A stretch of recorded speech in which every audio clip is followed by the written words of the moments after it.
प्रभु जीशुଙ୍କ नामରେ ସମସ୍ତଙ୍କୁ ମୋର ପ୍ରେସ୍ତ ଲର୍ଡ। ପ୍ରିୟ ଈଶ୍ୱରଙ୍କର ଲୋକମାନେ, ମୁଁ ଆପଣମାନଙ୍କ ପାଇଁ କିଛି ବିଷୟ ନେଇକି ଆସିଅଛି। ଏହି ଜଗତର ଲୋକମାନଙ୍କ ଜୀବନରେ ଏବଂ ଆମମାନଙ୍କର ଜୀବନରେ ଏବଂ ଆମମାନଙ୍କର ମନରେ ଏକ ପ୍ରଶ୍ନ ରହିଥାଇପାରେ, ମୃତ୍ୟୁ ପରେ କ'ଣ ହେବ? ମୋ ପ୍ରିୟ ଈଶ୍ୱରଙ୍କର ଲୋକମାନେ, ଆପଣ ଏବଂ ମୁଁ ଯଦି ଜାଣିନାହୁଁ ତ ଆଜି ଆପଣ ଏବଂ ମୁଁ ଜାଣିବାର ଆବଶ୍ୟକ ଅଟେ ମୃତ୍ୟୁ ପରେ କ'ଣ ହେବ। ମୋ ପ୍ରିୟ ଈଶ୍ୱରଙ୍କର ଲୋକମାନେ, ମୃତ୍ୟୁ ସୁନିଶ୍ଚିତ ଅଟେ। ମୃତ୍ୟୁ ସମସ୍ତଙ୍କର ହେବ, ଧନୀର, ଗରିବ, ଉଚ୍ଚ ନୀଚ ଏବଂ ସବୁ ଜାତିର, ସବୁ ଧର୍ମର, ସବୁ ଭାଷାବିଧିର ସମସ୍ତ ଲୋକଙ୍କର ମୃତ୍ୟୁ ସୁନିଶ୍ଚିତ ଅଟେ। ଯେପରି ଆମମାନଙ୍କର ପବିତ୍ର ବାଇବଲରେ ଲେଖାଯାଇଅଛି, ଆସନ୍ତୁ ଆମମାନେ ଖୋଲିବା ଉପଦେଶକ 3:2 ଲେଖାଯାଇଅଛି। ଏଠାରେ ମୁଁ ପଢ଼ିବା ପାଇଁ ଚାହେଁ, ଜନ୍ମିବାର ସମୟ ଓ ମରିବାର ସମୟ, ରୋପିବାର ସମୟ, ଯାହା ରୋପିତ ହେଲା ତାହା ଉପାଡ଼ିବାର ସମୟ। ଦେଖନ୍ତୁ ମୋ ପ୍ରିୟ ଈଶ୍ୱରଙ୍କ ଲୋକମାନେ, ଏଠାରେ ଜନ୍ମିବାର ମଧ୍ୟ ସମୟ ଅଛି ଏବଂ ମରିବାରେ ମଧ୍ୟ ସମୟ ଅଛି। ଏହି ବିଷୟରେ ବାଇବଲ ବାକ୍ୟ ଆମମାନଙ୍କୁ କୁହେ। କିନ୍ତୁ ଆମମାନେ ଜନ୍ମ ହେବାର ମଧ୍ୟ ଏକ ସମୟ ଅନୁସାରେ ଜନ୍ମ ହେଉଛୁ ଏବଂ ବଢ଼ୁଛୁ ସମୟ ଅନୁସାରେ, ଏବଂ ଆମମାନେ ବଢ଼ିଲା ପରେ ବୁଢ଼ା ମଧ୍ୟ ହେଉଛୁ ସମୟ ଅନୁସାରେ, ତାପରେ ଆମମାନେ ମରୁଛୁ ସମୟ ଅନୁସାରେ। କିନ୍ତୁ ମରିବା କୌଣସି ବୟସ କିମ୍ବା କୌଣସି ଆମମାନଙ୍କର ଦିନ ଏହା ଜଣା ନଥାଏ, କାହିଁକି ନା ମରିବା ହେଉଛି ଆମମାନଙ୍କର ଇଚ୍ଛାରେ ହୁଏ ନାହିଁ। ମରିବା ହେଉଛି ମୋ ପ୍ରିୟ ଈଶ୍ୱରଙ୍କ ଲୋକମାନେ, ଏହା ଏକ ସମୟ ଅଟେ। କେଉଁ ସମୟରେ ମଧ୍ୟ ହେବ, କେଉଁ ଦିନ ମଧ୍ୟ ହେବ ଏବଂ ଆଜି ମଧ୍ୟ ହେବ, କାଲି ମଧ୍ୟ ହେବ। ସମୟ ଆମମାନଙ୍କର ପାଖରେ ନାହିଁ, କାହିଁକି ନା ବାଇବଲର ବାକ୍ୟ କହୁଛି ଆଜି ନହେଲେ ହେବ, କାଲି ନହେଲେ ହେବ, କାହିଁକି ନା ଜନ୍ମିବାର ସମୟ ମଧ୍ୟ ରହିଛି, ମରିବାର ମଧ୍ୟ ସମୟ ରହିଅଛି। କିନ୍ତୁ ଏହା ମଧ୍ୟ ଆମେ ଦେଖୁଛୁ, ଅନେକ ଲୋକ କହନ୍ତି ମୃତ୍ୟୁ ପରେ ଆଉ ଏକ ଜନ୍ମ ନେଇପାରିବା। କ'ଣ ଆପଣ ଏବଂ ମୁଁ ବିଶ୍ୱାସ କରୁଅଛୁ କି? କ'ଣ ଆମମାନଙ୍କର ବାଇବଲ ବାକ୍ୟ ଏହା ଶିଖାଏ?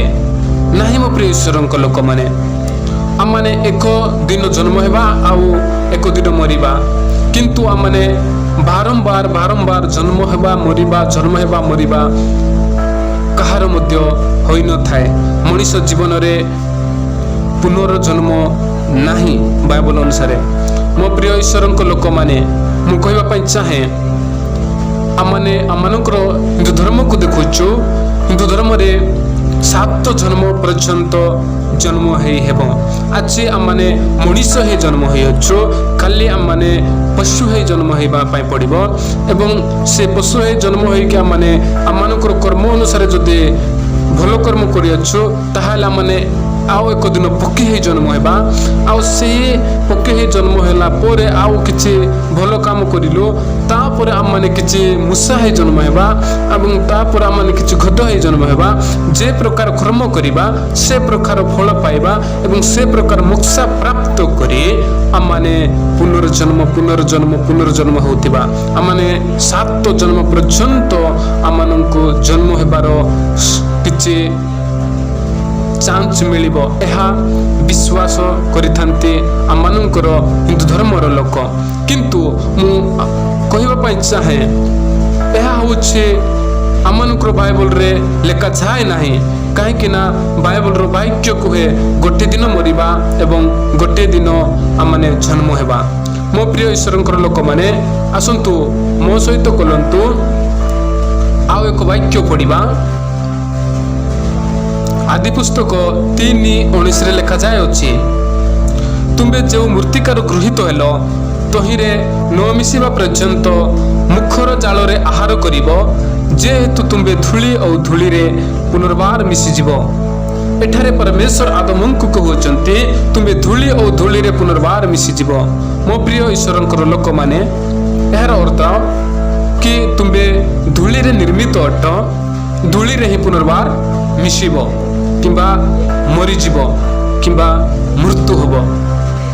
ମୋ ପ୍ରିୟ ଈଶ୍ୱରଙ୍କର ଲୋକମାନେ, ଏଠାରେ ଆମେ ଜାଣୁଛୁ ଯେପରି ଆଦମଙ୍କ ଜୀବନରେ ମୃତ୍ୟୁ ଆସିଲା ଏବଂ ହବାଙ୍କ ଜୀବନରେ ମୃତ୍ୟୁ ଆସିଲା, ठीक सही प्रकार आज आपणकर जीवन में मृत्यु आसुचे एवं मोर जीवन में मृत्यु आसुचे। मृत्यु होचे यही जगतर लोक जीतिकी अच्छा समस्ते एक दिन मृत्यु हेबे कि समस्ते एक दिन मरिबे, समस्ते एक दिन माटी रे मिसिबे।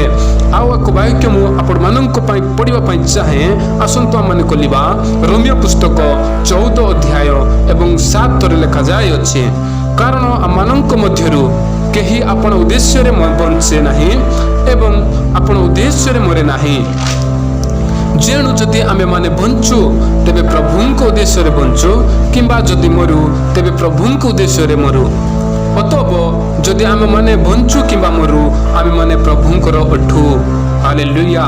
मो प्रिय ईश्वरंक लोक माने एठारे आपण एवं मु एहा जानिबा पई पाउछु आमे माने मरु किंबा बंचु किंबा आम माने जहा मध्य हो जाऊ, किंतु आम माने प्रभुंकर ही अठु।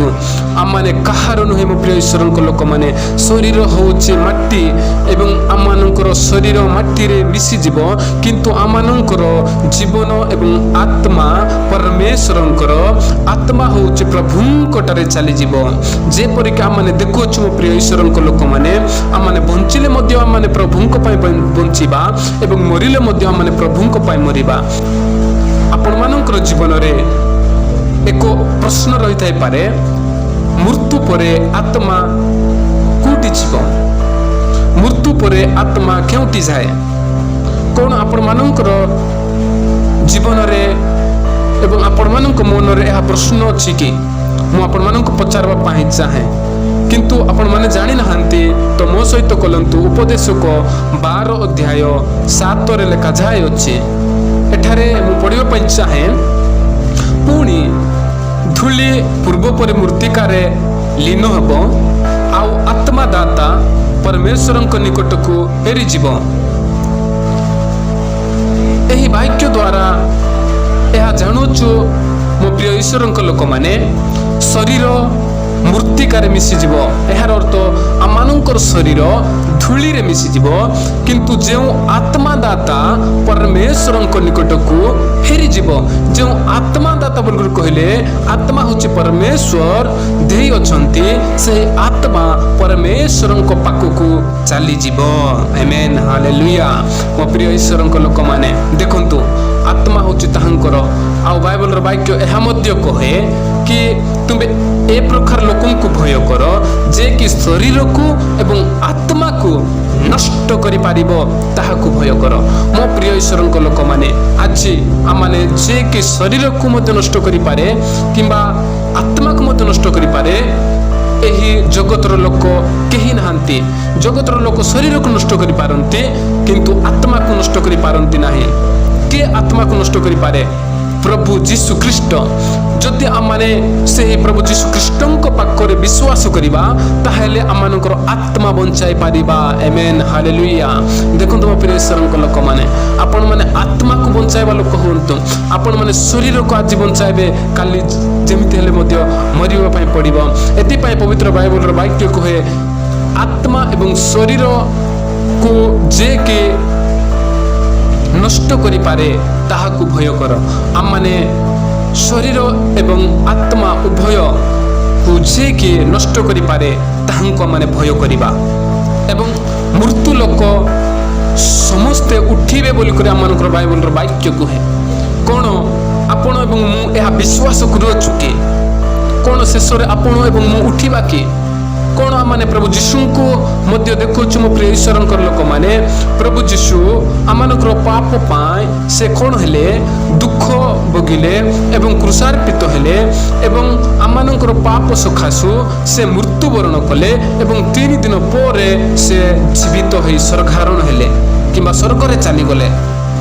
ठीक ए प्रकार बाइबल रो वाक्य आमानक मध्य कुहे आमाने मृत्यु हेबा एक दिन किंबा आमाने प्रभु जीशु जिते बेले द्वितीय आगमन हेबे प्रधान दूतों आदेश देवे से समय थुरी फुका जीव एवं से समय अनेक लोक झागी उठिबे जो माने मृत्यु होइचंती से लोक माने मध्य उठिबे बोल करे बाइबल वाक्य कहछि। ଆସନ୍ତୁ ମୋ ପ୍ରିୟ ଈଶ୍ୱରଙ୍କ ଲୋକମାନେ ମୋ ସହିତ କଲନ୍ତୁ। ଆମମାନେ ଦେଖିବା ଦାନିଏଲ ପୁସ୍ତକ 12 ଅଧ୍ୟାୟ 2ରେ ଲେଖାଯାଇଅଛି। ମୁଁ ପଢ଼ିବା ପାଇଁ ଚାହେଁ।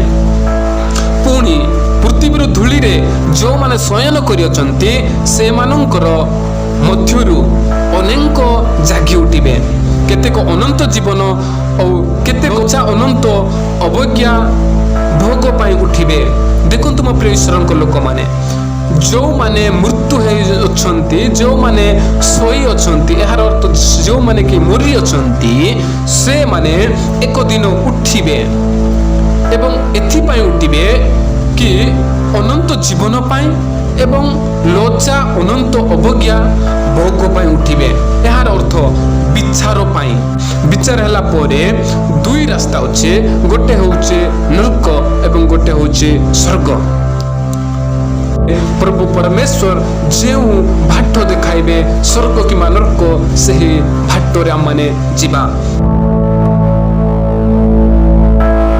ପ୍ରକାଶିତ ବାକ୍ୟ ଆମମାନେ ପଢ଼ିବା 21 ଅଧ୍ୟାୟ। ଏଠାରେ ଲେଖା ଯାଇଅଛି 3 ଏବଂ 4ରେ ଆମମାନେ ପଢ଼ିବା। ଆଉ ମୁଁ ସିଂହାସନ ମଧ୍ୟରୁ ଗୋଟିଏ ମହାଶବ୍ଦ ଏହା କହିବାର ଶୁଣିଲି, ଦେଖ, ମନୁଷ୍ୟମାନଙ୍କ ମଧ୍ୟରେ ଈଶ୍ୱରଙ୍କ ବାସସ୍ଥାନ ଅଛି। ସେ ସେମାନଙ୍କ ସହିତ ଭାଷ୍ୟ କରିବେ ଆଉ ସେମାନେ ତାହାଙ୍କ ଲୋକ ହେବେ। ଦେଖନ୍ତୁ ମୋ ପ୍ରିୟ ଈଶ୍ୱରଙ୍କ ଲୋକମାନେ, ମୃତ୍ୟୁ ପରେ ଆଉ ଆପଣମାନଙ୍କୁ କୌଣସି ପ୍ରକାରେ ଆଉ ପୁନର୍ଜନ୍ମ ନଥାଏ କିମ୍ବା ଆପଣମାନେ କୀଟ ପତଙ୍ଗ ହୋଇ ଜନ୍ମ ନ ହୁଅନ୍ତି। କିନ୍ତୁ ଆମମାନଙ୍କର ପବିତ୍ର ବାଇବଲର ଧର୍ମଶାସ୍ତ୍ର ଏହା ଶିଖାଏ। ଜହନ କୁହନ୍ତି, ମୁଁ ସିଂହାସନ ମଧ୍ୟରୁ ଗୋଟିଏ ମହାଶବ୍ଦ ଏହା କହିବାର ଶୁଣିଲି, ଦେଖ, ମନୁଷ୍ୟମାନଙ୍କ ମଧ୍ୟରେ ଈଶ୍ୱରଙ୍କ ବାସସ୍ଥାନ ଅଛି। ଈଶ୍ୱରଙ୍କ ମଧ୍ୟରୁ ଏବଂ ଆମମାନଙ୍କର ବାସସ୍ଥାନ ରହିଅଛି। ସେ ସେମାନଙ୍କ ସହିତ ବାସ କରିବେ। ପ୍ରଭୁ ଯୀଶୁ ଏବଂ ଆମ୍ଭେମାନେ ତାହାଙ୍କ ସହିତ ବାସ କରିବା ଆଉ ସେମାନେ ତାହାଙ୍କ ଲୋକ ହେବେ। ଆମ୍ଭେ ଏବଂ ପ୍ରଭୁ ଆମମାନଙ୍କର ଲୋକ ହେବେ। ସେ ସମୟରେ ଘନିଷ୍ଠ ବନ୍ଧୁ ହେବା। ଶୁଣନ୍ତୁ, ଆମେ 4ରେ ପଢ଼ିବା। ଏଠାରେ ଲେଖା ଅଛି, ପୁଣି ଈଶ୍ୱର ସ୍ୱୟଂ ସେମାନଙ୍କ ସଙ୍ଗରେ ରହିବେ। ଦେଖନ୍ତୁ, ପ୍ରଭୁ ଈଶ୍ୱର ଆମମାନଙ୍କ ସଙ୍ଗରେ ରହିବେ, ଅର୍ଥାତ୍ ଯୀଶୁଖ୍ରୀଷ୍ଟ ଆମମାନଙ୍କ ସଙ୍ଗରେ ରହିବେ ଆଉ ସେମାନଙ୍କ ଚକ୍ଷୁରୁ ସମସ୍ତ ଅଶ୍ରୁ ଜଳ ପୋଛିଦେବେ। ଆମମାନଙ୍କର ସମସ୍ତ ଅଶ୍ରୁ ଜଳ ସେ ପୋଛିଦେବେ। ମୃତ୍ୟୁ ଆଉ ଘଟିବ ନାହିଁ, ଦୁଃଖ ସେଠାରେ ନାହିଁ କିମ୍ବା କ୍ରନ୍ଧନ ସେଠାରେ ନାହିଁ କିମ୍ବା କଥା ସେଠାରେ ନାହିଁ କିମ୍ବା ଯେତିକି ଆମମାନଙ୍କର ପୂର୍ବ ବିଷୟ ଥିବ ସବୁ ଲୋପ ପାଇବ। ଏହାର ଅର୍ଥ ମୋ ପ୍ରିୟ ଈଶ୍ୱରଙ୍କ ଲୋକମାନେ, ସେଠାରେ ଆଉ କୌଣସି ପ୍ରକାରେ ଆମମାନେ ଯେତେବେଳେ ଜଗତରେ ଥିଲୁ, ଆମମାନେ ଦୁଃଖ ହେଉଥିଲା, କଷ୍ଟ ହେଉଥିଲା, ସମସ୍ୟା ହେଉଥିଲା ଏବଂ ଯେତେବେଳେ ଆମମାନେ ସ୍ୱର୍ଗରେ ପଳାଇବା, ସେଠାରେ ଦୁଃଖ ନଥିବ, କଷ୍ଟ ନଥିବ, ସବୁ କ'ଣ ହେବ, ଲୋପ ହୋଇଯିବ। ଆମମାନେ ଆନନ୍ଦରେ ରହିବା ଏବଂ ପ୍ରଭୁଙ୍କ ସହିତ ଜୀବନ ଯାପନ ବିତାଇବା।